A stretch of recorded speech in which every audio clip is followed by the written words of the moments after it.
Merci de nous regarder à Rumangabo. Nous sommes au Nord Kivu, justement, Nord Kivu, là où on a signalé hier une incursion de l'armée régulière rwandaise dans près de 6 villages et localités. L'ambassadeur rwandais à Kinshasa, Vincent Karega Dema, minimise cette information. Pendant ce temps, l'armée nationale de la République démocratique du Congo confirme les faits. Il y a eu bel et bien incursion de l'armée rwandaise. Silence radio, silence coupable en tout cas, silence assourdissant de la part de Kinshasa. Aucune réaction ni du gouvernement, moins encore de son ministre des Affaires étrangères. Alors, question, pourquoi ce silence? Comment ça peut s'expliquer qu'une armée étrangère puisse faire incursion dans plus de 6 villages et localités? Quelle en est réellement le mobile? On va tenter de répondre à toutes ces questions tout au long de cette émission.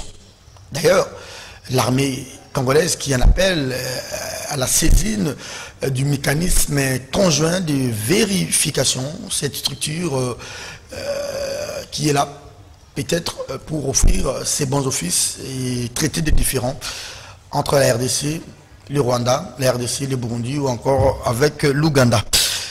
L'ère du choix pour Moïse Katumbi et Ensemble pour la République, ça sera difficile, hein? Les choix, comme on dit, les choix cornéliens, quitter ou rester au sein de l'Union sacrée pour la nation. En tout cas, les consultations vont bon train. Depuis hier, le parti de Katumbi est en consultation à Lubumbashi, tout comme à Kinshasa. La déclaration politique annoncée hier, elle n'a pas été faite. Elle sera faite sauf changement de dernière minute. Aujourd'hui, que gagne l'ensemble en restant au gouvernement, au sein de l'Union sacrée, en subissant ce qu'il subit aujourd'hui, ce qu'il dénonce aujourd'hui, ou que gagne encore ensemble avec Katumbi si demain il quitte l'Union sacrée et s'autodétermine comme probablement une force qui combat l'Union sacrée et l'UDPS. Ça sera difficile aujourd'hui. Pendant ce temps, il y a des organisations de la société civile, les IN, qui appellent le président de la République à entériner les tickets Kadima, et les autres qui demandent au président de la République de ne pas entériner ses membres délégués au niveau de la Commission électorale nationale indépendante. On évoque la jurisprudence Malonda. Le président de la République, comment va-t-il se faire? Comment va-t-il se prendre? On en parle tout à l'heure avec Gardi Diana, qui est d'abord sur ce plateau en attendant l'arrivée de Jean Pinjondi qui est en retard. Diana, bonjour. Hein. Bonjour, Sacha. Une minute de condoléances pour notre confrère Palata qui nous a quittés. Hein. Exactement, c'était une triste nouvelle. D'ailleurs, au retour de Kolwezi, où il a pris part à la semaine congolaise du tourisme, la question c'est à vous, les gens qui ont peut-être gardé une distance de proximité avec lui, est-ce qu'était-il souffrant? C'est généralement des nouvelles qu'on n'a pas encore, mais je crois que c'est une nouvelle qui touche l'ensemble de la corporation. Sur ce, on présente nos sincères condoléances d'abord à sa famille biologique, mais également à sa famille professionnelle, notamment CCTV, d'où il a presté plus de 15 ans, a fait un travail énorme et jusqu'à gravir les échelons de directeur. C'est vraiment une triste nouvelle pour nous. Une mort un peu, comme on dit surprise. Hein, surprise mystique, si vous voulez. Dans sa chambre, sur son lit. Alors, le procureur, près les tribunaux de grande instance des Kinshasa, ça n'est saisi. On attend les enquêtes avant même que les funérailles ne soient organisées. Voilà. Ça c'est la meilleure des choses, et surtout que on se poserait beaucoup de questions après Kolwezi, après la partie Est. Est-ce qu'il y a eu un conflit là-bas? Est-ce qu'il a eu un problème avec quelqu'un?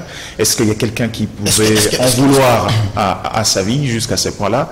Bon, je crois que c'est la procédure normale, le temps de déterminer les raisons ou encore le cause de son décès, et après nous on pourra prendre le temps d'organiser le deuil et rendre les derniers hommages à la famille a le devoir ou le droit, tout comme la famille biologique ou soit la famille professionnelle, de solliciter ou de demander l'autopsie. Obligatoirement. Je crois que c'est un droit réservé d'abord à la famille biologique, puis la famille professionnelle, et je crois que c'est unanimement les deux composantes seraient logiquement d'accord pour cette procédure, et c'est la meilleure des choses parce qu'il ne faut pas laisser les choses se passer comme ça, il faut toujours essayer de savoir pourquoi et comment, surtout que c'est quelqu'un sur qui beaucoup de gens comptaient. Il était à ce stade ici patron de Talatala TV, où généralement il y a des agents qui dépendent également de ses prouesses, et au-delà de ça il y a ses enfants, sa femme. Finalement il faut qu'on sache généralement que les responsabilités soient dégagées si jamais il y a une autre cause derrière à part cette cause naturelle que la mort. Très bien. Allez Patrick, repos éternel cher ami, on ne se reverra plus. On va aller à Rumangabo, on va aller au Nord Kivu, dans cette grande partie est de la République démocratique du Congo, pour parler de cette incursion. Hier, c'est pendant plusieurs heures, l'armée est finalement arrivée à bout de ces éléments. C'est confirmé, hein, en tout cas, pour ne pas emprunter ces discours de réseaux sociaux. En tout cas, c'est confirmé. L'armée a confirmé, tout le monde a confirmé, et c'est vraiment confirmé. Oui, mais l'armée a confirmé. D'abord, il y a eu des remous. Ça veut dire que les organisations de la société civile étaient le premier à alerter en fait la République sur cette forme d'incursion. C'est comme vous disiez, 6 villages dans on a parlé du territoire des Kibumba, si je ne me trompe pas. Vous connaissez nos villages, hein, des villages qui s'étendent à 2 km. À 2 km, exactement. Quand on vous dit 6 villages, mais ça peut faire tout un territoire. Tout un territoire, exactement. Et la question ici, jusqu'ici, la question c'est le mobile. Parce que vous évoquez le démenti de l'ambassadeur rwandais ici sur place. Je comprends, il est dans une approche diplomatique. Et l'homme, dans sa dialectique communicationnelle, il a toujours pris le devant et a toujours voulu faire le coup de... Bon, en fait, c'est une politique du Rwanda, dénier toute responsabilité dans les questions qui arrivent en République démocratique du Congo. Et généralement, il profite un tout petit peu de la légèreté qu'on a mis dans ces questions-là. Mais moi, ma plus grande... Il ne fait que son job, hein, il ne faut pas l'en vouloir. Hein. Il est là pour travailler pour son pays. Oui, il fait son job, c'est-à-dire il répond, les éléments de langage sont définis par une politique qui lui est édicté par le gouvernement central rwandais. On comprend, mais ce que nous ne comprenons pas, c'est que malgré la dynamique voulue par le chef de l'État, malgré cette approche soft power choisie dans la diplomatie par la RDC, au regard du passé très criant entre les deux États, alors que beaucoup aimeraient qu'on aille dans le bras de fer avec le Rwanda, pourquoi continuer à jouer à cette politique?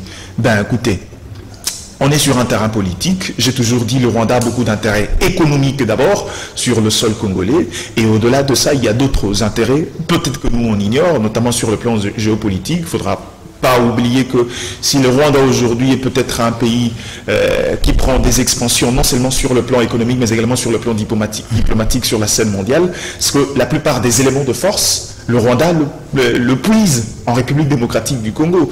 Le Rwanda, les gens n'aiment pas le dire, s'est fait représentant d'un petit marché de matières premières, alors que son pays, on sait que c'est un sol sèche en termes de ressources naturelles.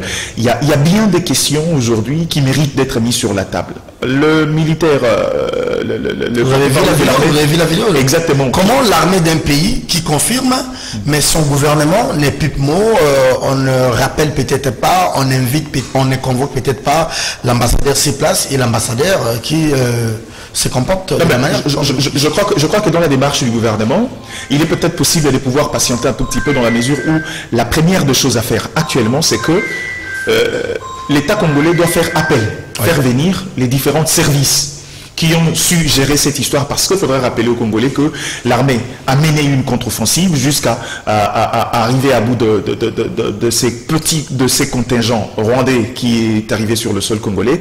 Mais après, il faut faire venir le service, entendre les services, avoir suffisamment des éléments pour cette fois-là définir une politique communicationnelle. Comment, dans quelle direction on va y aller, qu'est-ce qu'on va faire au lieu de pouvoir... Est-ce qu'il faut attendre les prochains conseils des ministres? Conseil de ministre, c'est peut-être un argument sur le plan gouvernemental, parce que vous avez parlé de question de gouvernement. C'est une question qui doit être soumise au niveau du Conseil de ministres, cette fois-là pour pouvoir construire une politique qui permettra au porte-parole du gouvernement de pouvoir savoir dans quelle ligne s'engager dans sa politique de communication, qu'est-ce qu'il faut dire aux Congolais, mais au-delà de dire, parce que le gouvernement doit prendre des mesures. L'armée je ne sais pas si vous avez suivi la vidéo jusqu'à la fin, l'armée a confirmé des scènes de pillage. Exactement. L'armée, ça c'est encore grave. Hein. Très grave, très grave. C'est comme je vous ai dit, vous savez, cette partie-là, la plupart des incursions viennent avec des finalités économiques. Je l'ai dit dès le départ, c'est-à-dire le scène des pillages. Mais au-delà de ces scènes des pillages, est-ce que c'est pas encore n'est que le point de l'iceberg pour dire il y a encore une finalité derrière? Parce que je sais une chose. Sur le plan géostratégique, c'est que le Rwanda a tout intérêt à voir la République démocratique du Congo être vraiment très instable dans cette partie-là. C'est en fait son élément commercial. Au-delà du génocide qu'il a commercialisé à grand prix sur le monde, c'est-à-dire l'instabilité de la RDC permet au Rwanda de pouvoir torpiller, pouvoir faire des lobbies, pouvoir gagner et en profiter encore davantage. La question c'est qu'on aimerait savoir quelle est la finalité de l'action menée. C'est parce qu'on confirme qu'il s'agit bel et bien des RDM, c'est-à-dire l'armée officielle rwandaise sur le sol congolais. Et je crois qu'à ce stade ici, le gouvernement, je demanderai cette fois-ci de pouvoir bien réfléchir sur cette approche. Je sais que le chef de l'État veut aller dans cette approche soft. Je sais que le chef de l'État veut préserver cette question. Mais même ce mécanisme d'évaluation, de vérification qu'on parle, c'est une structure mise en place justement pour pouvoir mettre ensemble les efforts, c'est-à-dire conjuguer les efforts ensemble, parce que l'instabilité en République démocratique du Congo dans l'Est peut affecter l'ensemble de la sous-région. C'est dans ces dynamiques-là qu'on met ces structures, mais malheureusement, comme toujours je l'ai dit, c'est des politiques qui ne payent pas parce que j'ai l'impression que les structures d'endormissement. Bon, peut-être. Je crois que ce sont des structures ça va se limiter en eau de boudin. En eau de boudin, on va aller quelquefois. Des recommandations qui ne seront pas appliquées, des recommandations qui seront diluées dans la mauvaise foi des uns des autres. J'ai toujours dit aux gens, je ne vois pas pourquoi il faut compter sur la bonne foi. Je pense, de mon humble avis, Serge Kabongo, que pour que, avec le Rwanda, nous puissions voir les choses de manière claire, moi j'ai toujours été pour une approche aussi belliqueuse. Un peu de carotte, un peu de bâton. Pas forcément un peu de carotte, un peu de bâton. On a donné beaucoup de carottes, ils en ont suffisamment mangé. Il faudra qu'on prouve au Rwanda notre capacité dissuasive et tenir le Rwanda au carreau. Sinon, à mon humble avis, c'est des gens qui, malheureusement, vont s'aventurer dans une approche et on regarde, on se laisse faire. Et je crois qu'aujourd'hui, le Conseil des ministres qui se tiendra parlera forcément de cette question. Il faut définir une politique claire. Aujourd'hui, il faut se faire respecter par le Rwanda. Ça, c'est une question de souveraineté, une question d'intégrité, une question où il n'y a pas de compromis à prendre dans ce sens. Merci beaucoup, madame, monsieur. Vous venez de nous rejoindre. Vous avez très bien fait parce que ce matin, vous allez vous informer à travers des analyses, des commentaires, des professionnels des médias. J'ai dit des professionnels, c'est-à-dire les vrais alors, hein, parce qu'il y en a aussi des pseudos. Jean-Pierre Njonji, il est à sa première participation à ces magazines. Très cher Jean-Pierre, bonjour. Bonjour, Serge Kabongo. Merci pour l'invitation et très heureux d'être là malgré une douleur qui pince un peu le cœur. Allez, un mot en hommage à Patrick Palata. Vous avez travaillé ensemble, glané des postes ensemble, et finalement une mort tragique. Hein. Ok, Serge, c'est l'amour dans l'âme que je prends parole sur ce plateau intéressant des kiosques pour évoquer Patrick Palata. Je me dis, la douleur, elle est immense. Je suis même dévasté je parle de Palata au passé. C'est très douloureux. Je m'y attendais le moins du monde qu'un jour, moi j'empile sur un plateau avec Serge Kabongo, avec qui on a cheminé pendant beaucoup d'années. On a tout vécu pratiquement. Serge, tu te rappelleras d'un certain 26 août 2006 où la garde de Kabila nous pilonnait à la fin du port numéro 6. Palata était avec moi. On s'est couché sur les escaliers de notre immeuble, sur des souvenirs qui restent frais dans la mémoire. Et je me dis, Palata part, nous serons tous dévastés. On a pris le pays ensemble. On est passé par Barumbu, jusqu'à vous rappellerez quand on a pilonné l'hélicoptère de Bemba. De Bemba, voilà. De notre président. Allez-y comprendre qu'il parlait Palata, beaucoup de souvenirs se bousculent dans la tête. Je me dis la mort dans l'âme. Palata est réellement parti. Quand ce matin je me réveille, quand tout le monde m'a rappelé notre émission de ce matin, je me posais la question, j'ai dit à madame, est-ce que Palata est réellement mort?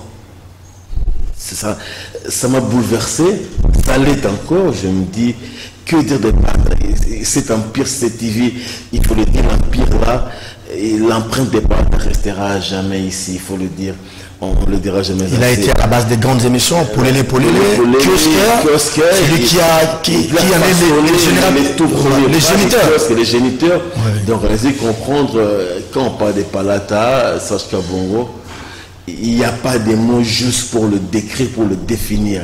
Palata nous quitte à la quarantaine, je me dis pourquoi nous on doit partir à la quarantaine? Pourquoi nous n'avons pas droit à la vie autant que nos aînés? Très bien. Nous puissions vivre longtemps. Donc je dis, on est ici, on va échanger. Je comprends toute la douleur, je comprends la peine. Je comprends la peine, Jean-Pierre Johndy. Allez, il ne faut pas en faire davantage. Hein. Tout à l'heure, très content de retrouver votre confrère Mike Gardidiana.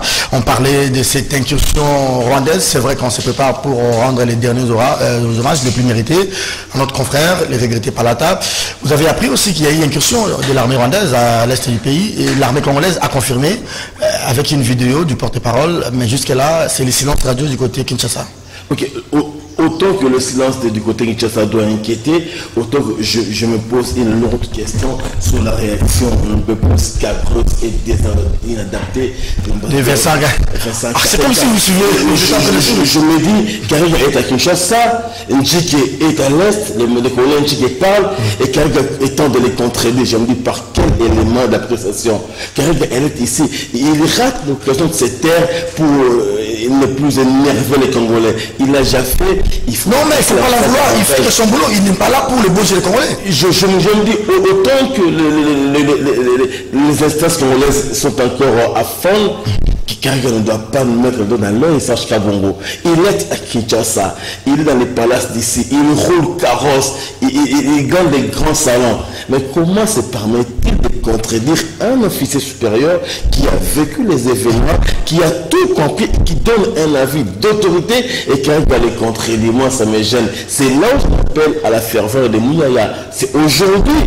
Ça peut être 48 heures après. C'est aujourd'hui que l'officiel congolais doit réagir pour mettre en point de route les propos de Kariga. Ça a gêné. Nous saluons la négation ou la promptitude des FRDC qui sont intervenus avec assez d'efficacité. Je les salue. Mais je me dis, cette bataille-là de l'essence, elle demeure communicationnelle. Kariga parle pour dévier les intentions des Congolais. Il minimise un peu les faits. Il est dans le déni. Hein? Il y a une incursion. Vous l'avez dit, son boulot, il est payé pour ça. Mais il ne peut pas être payé pour nous désarçonner à tout moment. Il faudrait que l'officiel congolais aujourd'hui contredise Kariga. Moi, j'en appelle à ça. Nous, la presse, nous en parlerons, mais que l'officiel se mette devant. Allons au-delà. Contredire Kariga. Allons au-delà. Le problème, c'est pas de venir pour une incursion de 6 villages et après retourner. Les vrais mobiles, à votre avis, c'est quoi? Et pourquoi toujours l'armée rwandaise? Aujourd'hui, l'armée congolaise dit on attend, on va saisir les mécanismes conjoints des vérifications, mais ça ne fera pas les saluts. Les mobiles, c'est quoi finalement? C'est un tourisme, on vient, on paye. L'un s'en fout, Serge Kabongo, ça ne sera jamais un tourisme. On l'a toujours dit, vous et nous et les autres amis de la presse, ça fait 10-15 ans que nous rappellerons que l'option des balkanisés des Congo n'a jamais été élaguée par les forces rwandaises. Nous savons, le multinational, ceux qui gèrent les finances internationales sont dedans. Mais je me dis, cette option-là, c'est pourrait que l'autorité congolaise est en train de se leurrer un peu. Mais l'option-là, elle est toujours d'actualité. Elle n'a jamais été mise dans le tiroir. On la prend, on la reprend, on la retourne, on la façonne de plusieurs manières. Mais aujourd'hui, là, la preuve, elle est donnée. En plein état de siège, il y a une incursion d'une armée étrangère de surcroît rwandaise. Ça prouve que le mobile de mettre en moule l'Est du Congo est toujours d'actualité. On doit se lever et on doit se regarder en face. Kamboso, je ne salue pas ce que Kamboso fait toujours, mais Kamboso avait dit qu'il y avait une grosse complicité à l'Est, on n'y a pas cru. Mais la preuve est là, on est en état de siège. Le gouvernement est militaire provincial, bien sûr. Oui. Mais pourquoi on doit entrer et menacer les villages? Est-ce que c'était peut-être pour tâter les terrains? Est-ce que la réaction congolaise, elle a été proportionnelle, la réaction de l'armée? Je crois qu'à entendre les collègues, on dit qu'il estime que l'affaire est sous contrôle, mais ça ne s'arrête pas là. On le sait, toi et moi, que cette guerre-là, elle est asymétrique. Ouais. C'est une guérilla, c'est pas une guerre normale. Et autant que les Rwandais utilisent, autant que les ADF aussi utiliseront leur manigance, les Congolais doivent aussi relever leur sens d'anticipation. C'est très important. Très bien, mais il faut regretter ces scènes de violence décriées par l'armée. On le regrettera toujours, mais il faudra anticiper. Ils ont pillé. Ils ont pillé, oui. Dans les retranchements.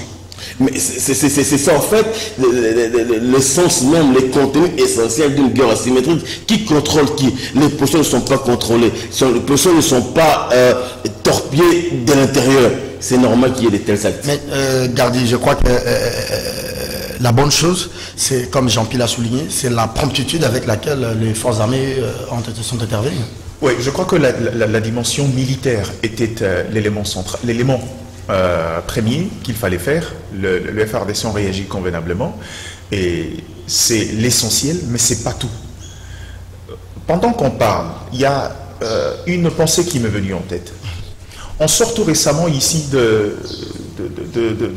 l'Assemblée du Conseil de sécurité des Nations Unies, où la République démocratique du Congo a brossé un tableau où il y a des éléments d'évolution en termes stratégiques dans la gestion de la guerre de l'Est.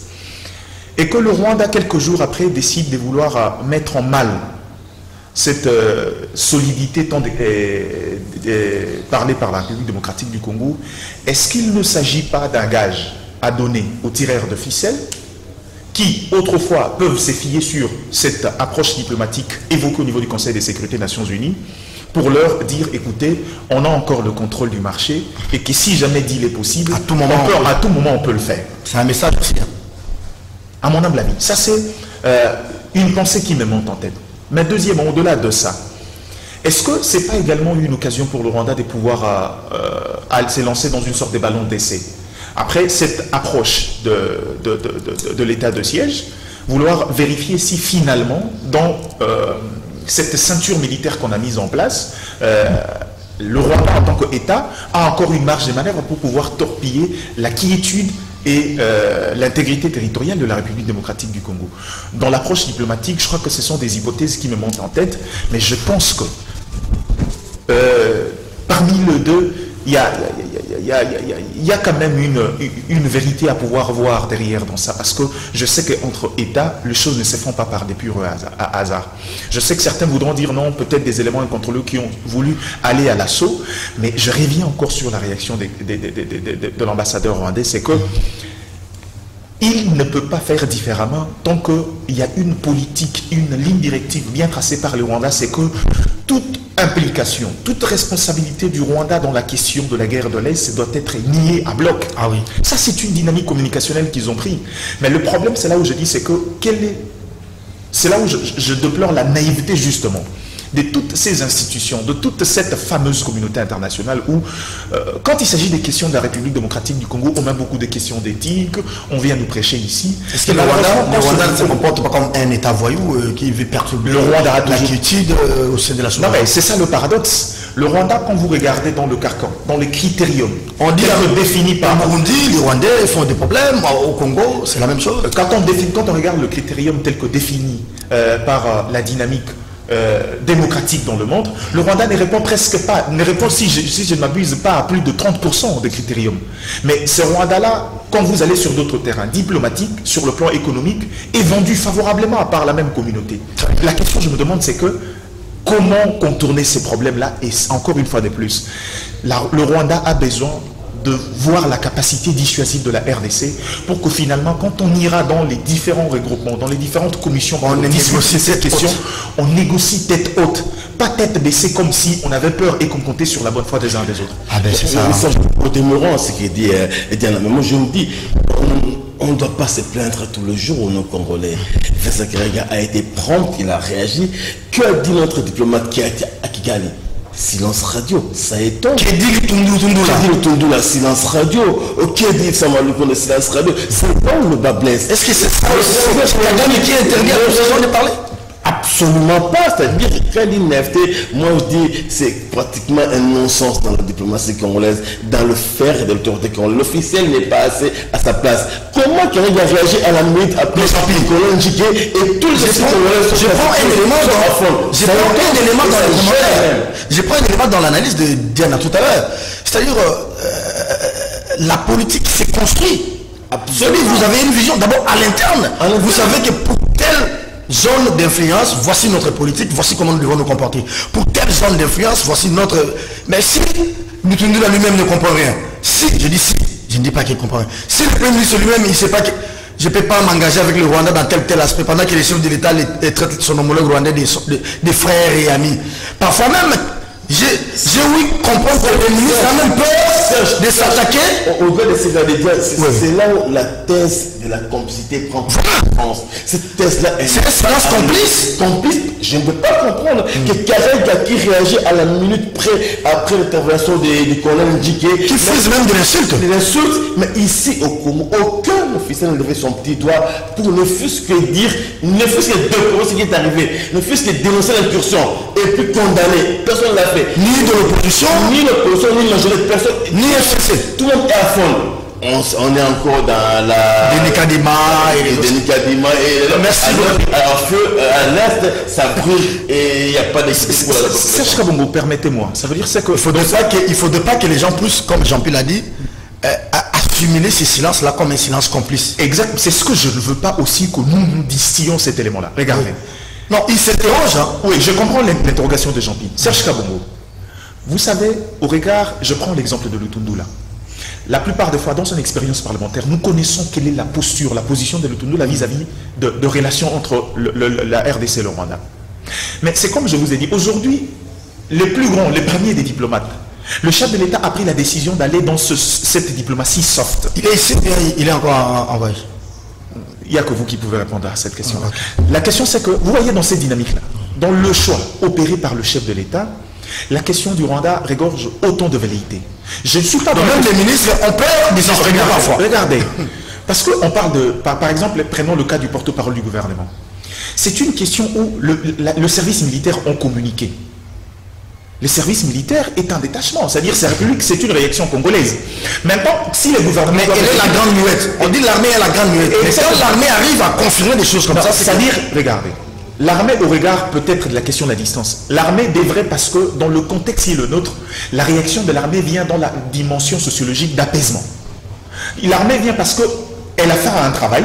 Elle voulait rappeler à la population que nous venons de mettre hors état de nuire ces groupes et que tout est calme. Merci beaucoup. Mais dans la même dynamique, l'armée donne des éléments. C'est-à-dire que pour que le gouvernement revienne cette fois-là, ce n'est pas pour revenir sur ce que l'armée a déjà dit. Le gouvernement va communiquer tout en mettant l'approche diplomatique. Or, cette approche diplomatique doit répondre à une politique. Mais des condamnations aussi, des condamnations. Exactement, ça arrivera. C'est-à-dire, pour moi, au-delà de ces 24 heures, soyons tolérants. Voyons peut-être jusqu'à la fin de la journée, si ce gouvernement ne réagit pas, on devra attaquer. 48 heures, ça même Karega a réagi. Non, Karega, je vous ai dit. Regardez, ne comparons pas notre réaction à Karega. Vous savez quoi? Karega est dans le préventif, dans le curatif. C'est-à-dire, en tant qu'ambassadeur, l'armée a chargé le gouvernement rwandais.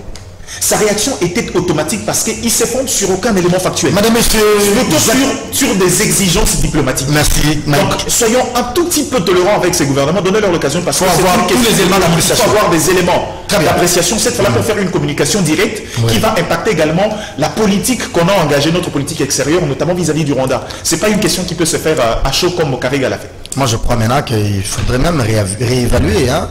Il faut réévaluer le rapport entre le Rwanda et la RDC. Justement, c'est un élément qui nous poussera à nous de réfléchir deux fois et de réévaluer les choses. Moïse Katumbi et son parti Ensemble pour la République face au choix cornélien, Jean-Pierre Ndjondji, c'est soit de quitter, soit de rester. Si nous restons, avec toutes les conséquences possibles, soit nous quittons, en sachant que certains ministres d'ensemble ne vont pas quitter, certains députés seront débauchés, mais on fait bloc. Quel est le choix, à votre avis, que devrait opérer aujourd'hui Moïse et son parti?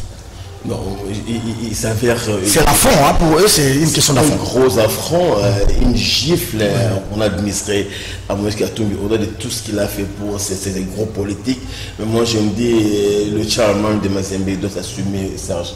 Il est plus là qu'il s'assume, qu'il fasse le rappel des troupes, qu'il interroge les acteurs de ce qui est arrivé le week-end dernier. Je me dis...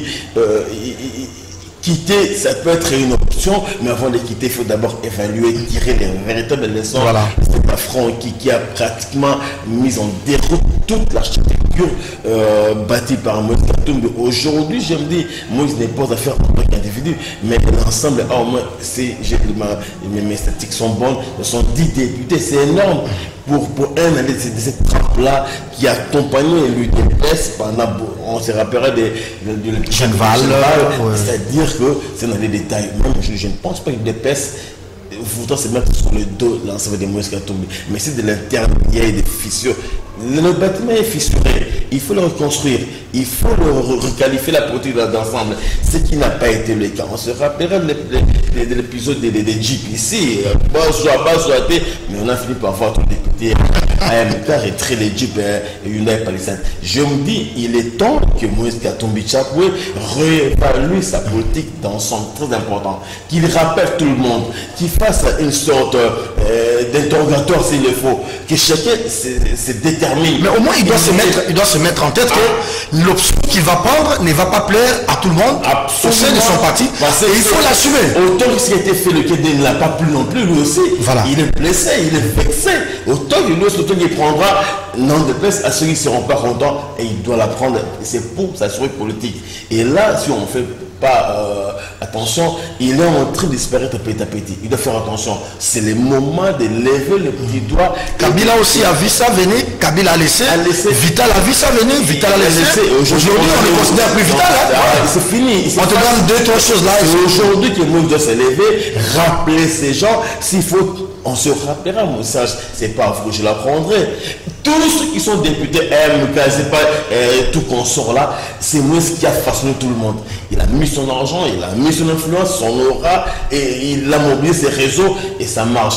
Il doit les rappeler, le faire comprendre que non, si on est là en année, parce que son empreinte est tellement présente et on doit en tenir compte. Bon, je vais revenir à vous pour parler de la suite au sein de l'Union Sacrée. Est-ce que c'est comme on dit, c'est un château en carton ou bien la sincérité entre ces acteurs par rapport même aux élections à venir? Aujourd'hui, la question, c'est la CENI. Est-ce que Katumbi, il y a des consultations, mais ça sera un choix difficile à assumer. Vous savez, moi particulièrement, je n'arrive pas à cerner. On me dira peut-être qu'en interne, il y a eu beaucoup trop de fissures, beaucoup de frustration. J'aurais aimé le savoir. Parce qu'au départ, la première condition posée par le groupe Ensemble pour le changement, c'était la question de la loi Tiani. On dit, si jamais cette proposition passe, nous on quitte parce qu'on estime que cette loi nous menace notre position en tant qu'allié et partenaire. On a parlé de la ligne rouge. Comme une ligne rouge. Aujourd'hui, il s'agit d'une dissension sur la question de la CENI. Est-ce que forcément le débat devrait être un débat externe? Je me pose autant de questions.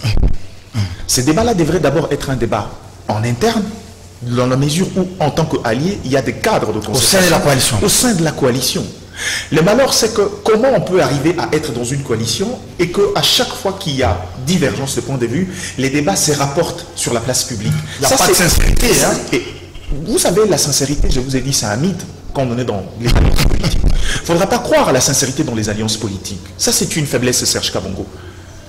Et aujourd'hui, j'ai l'impression aussi que la plupart des gens qui viennent dans ces coalitions n'ont pas évalué. Je disais depuis les départs, le problème c'est que dans l'idéal, quand les gens adhéraient dans l'Union Sacrée, les gens n'ont pas fixé les caps. C'est-à-dire qu'on a arrêté de voir le long terme.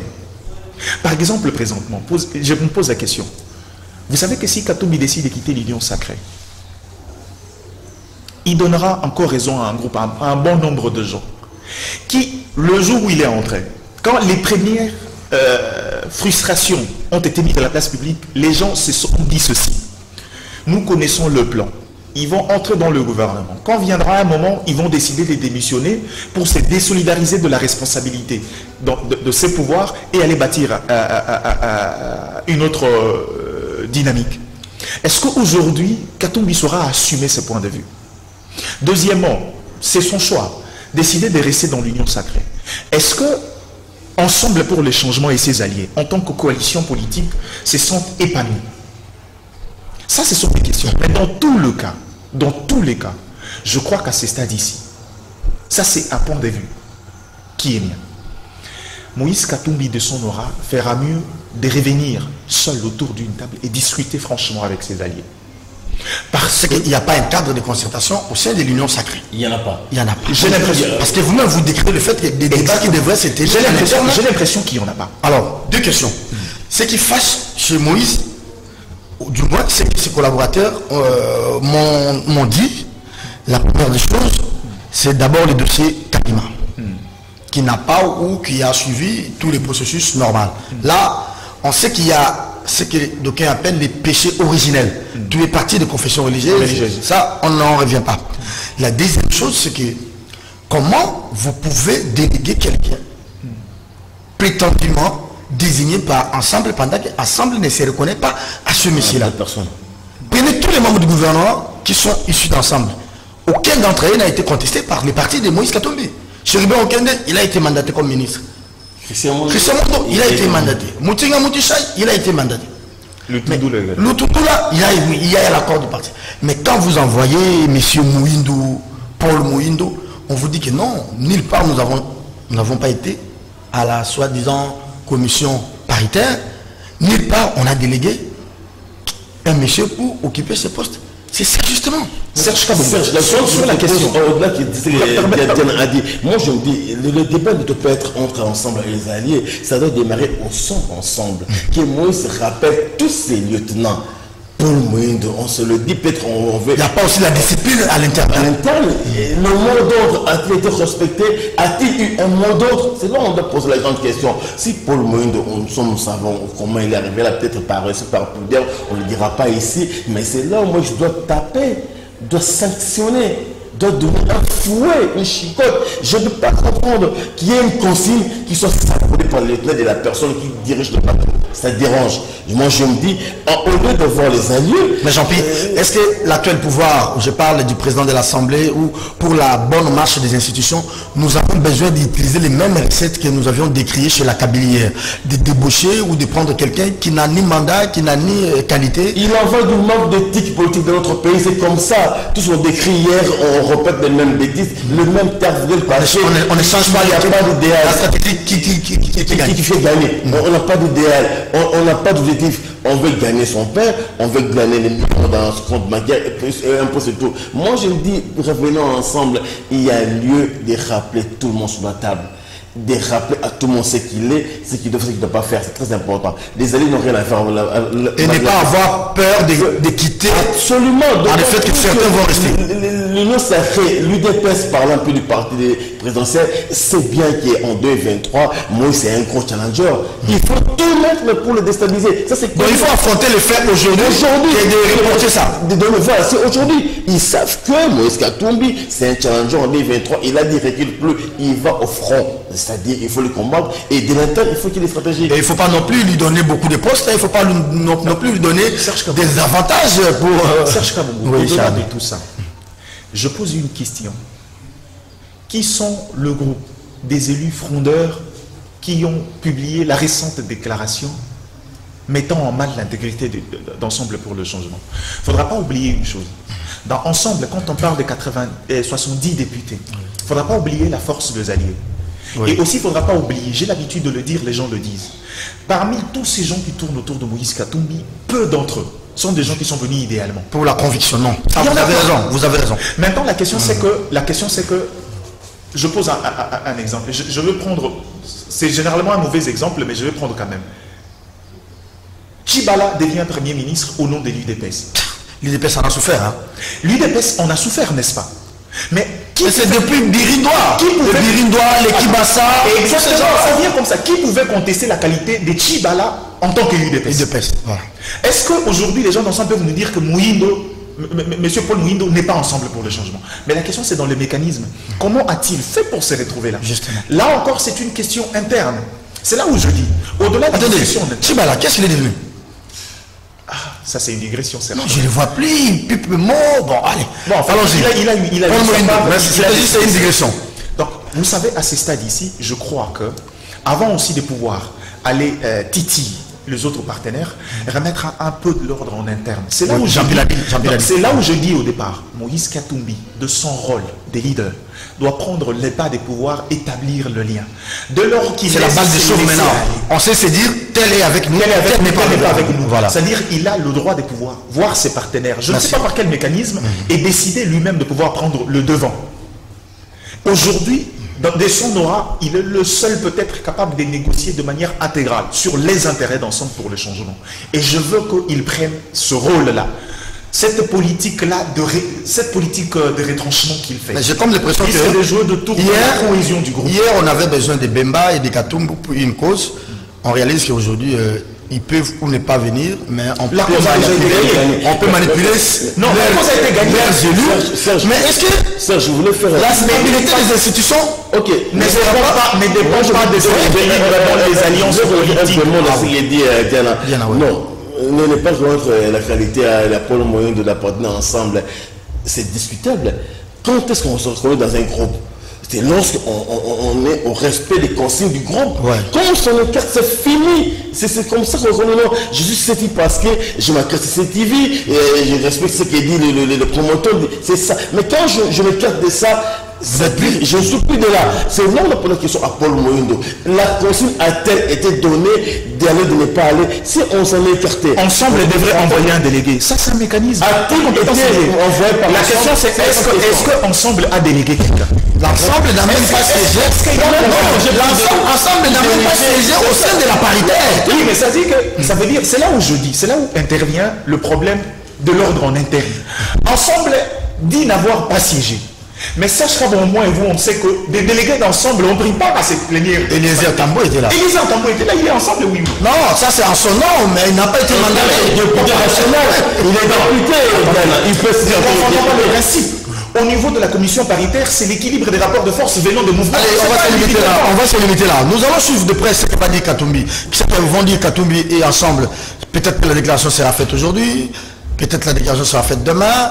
Quelle est la ligne à suivre? Il faut désormais les considérer comme un adversaire, comme Jean-Pierre l'a dit, sérieux par rapport aux joutes à venir. On en saura davantage. On ne lui fera jamais de cadeau, on est en politique. Il doit le savoir. L'UDPS n'est pas une femme qui viendra dans le pouvoir et faire le lit d'ensemble. Autant ensemble pour le changement ne fera pas le lit de l'UDPS. Mais je ne vois pas que si hier ils avaient accepté de quitter Kabila, pourquoi pas aujourd'hui ils peuvent aussi accepter de quitter l'Union sacrée. Tout dépend de leur intérêt. Qu'est-ce qu'ils y gagnent? Est-ce que ça sert la cause et l'objectif? Être ministre, qu'est-ce que ça rapporte au sein du parti? Et quitter le ministère, qu'est-ce que ça rapporte? Non, ça, ce sont des analyses à eux-mêmes. Hein. Ça, c'est trop réducteur. Le problème n'est pas, c'est limite pas en question de ministère. La question, c'est dans l'alliance. C'est-à-dire l'objectif, ensemble, a un agenda pour 2023. Au-delà de l'agenda connu de tous, que Moïse Katumbi veut être candidat président de la République, il y a d'autres agendas. Comment vous réagissez à l'envolée oratoire de Mende qui a presque ramassé l'église catholique? C'est un peu des propos, il nous a habitués à ce genre de propos. Non, il ne nous a pas habitués, l'homme est resté cohérent. Il dit ce qu'il a toujours dit de l'église catholique et malheureusement, aujourd'hui, l'histoire rattrape. Avec ou sans Kabila, l'église catholique est restée égale à elle-même. Jean-Pierre Njonji, l'envolée oratoire, c'est avec cette envolée-là qu'il a amené Kabila à la morgue. C'est un événement. Non, Kabila n'est pas à la morgue. Il ne faut pas croire à ça. C'est un événement. Même politiquement. Il a dit ce qu'il a dit, comme a dit Diane, il est fidèle à sa logique de tous les jours. Avant. Mais c'est une logique qui à l'époque du temps, qui ne résiste pas. Absolument rien. C'est-à-dire qu'il a parlé, mais l'église catholique restera toujours ce qu'elle a toujours été et elle ne changera pas. On a mis Denis Kadima, on sait dans quelles conditions Kadima est arrivé là et une bourse a cautionné une irrégularité qui demain nous rattrapera. Merci beaucoup à vous, madame, monsieur, d'avoir été des nôtres. Cette émission est terminée. Prenez rendez-vous avec un autre numéro, 9h30 demain, avec